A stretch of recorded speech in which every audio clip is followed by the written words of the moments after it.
é o questionamento que eu já vi muita gente me fazer de maneira assim bem objetiva e prática. E a vontade de Deus onde fica? Né? Então, assim, se Deus tem uma vontade de fazer algo, ele pode fazer porque quer. Se ele não queria fazer, não é porque eu pedi que ele vai fazer. Então, como é que fica essa questão de entender a relação entre oração e não só a vontade, mas a soberania e o governo de Deus? Né? Na verdade, uma outra questão que ainda a gente pode trazer para essa discussão. Se Deus faz o que quer em todo o tempo, por que orar? Então, se ele já vai fazer o que ele quer, ele vai fazer sem que eu ore. E se ele não vai fazer o que não quer, ele não vai fazer se eu orar. Então, a pergunta é, por que orar? Mais do que isso, por que Deus nos mandaria orar? Né? Será que era por mera encenação, simplesmente para tentar nos entreter, como se isso não tivesse, né, efeito ou impacto nenhum?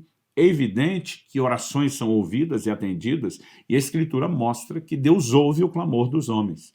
Em Josué, no capítulo 10, no verso 14, nós lemos: não houve dia semelhante a esse, nem antes nem depois dele, tendo o Senhor assim atendido a voz de um homem, porque o Senhor lutava por Israel. Aqui está falando de quando Deus faz parar sol e lua no meio de uma batalha. E a Bíblia diz que Deus atendeu a voz de um homem.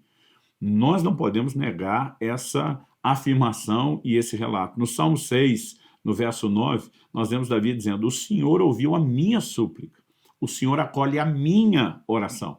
Então está falando de Deus dar acolhida e de dar ouvidos ao que nós estamos pedindo.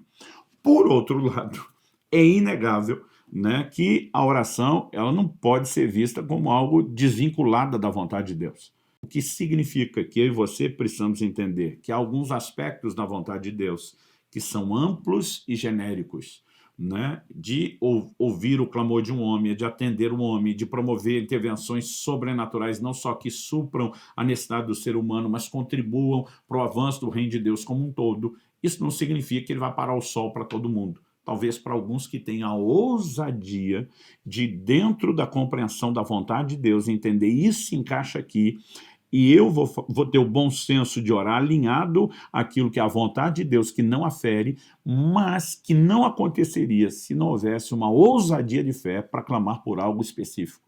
Então, há um lugar onde a gente consegue, de fato, equilibrar todas as coisas, entendendo que a vontade de Deus é revelada de uma forma abrangente, muitas vezes até genérica, e que há detalhes de intervenções específicas sobre o que vamos clamar, que estão dentro do escopo da vontade geral de Deus, que podem ser experimentadas apenas para indivíduos que de fato acreditaram nisso.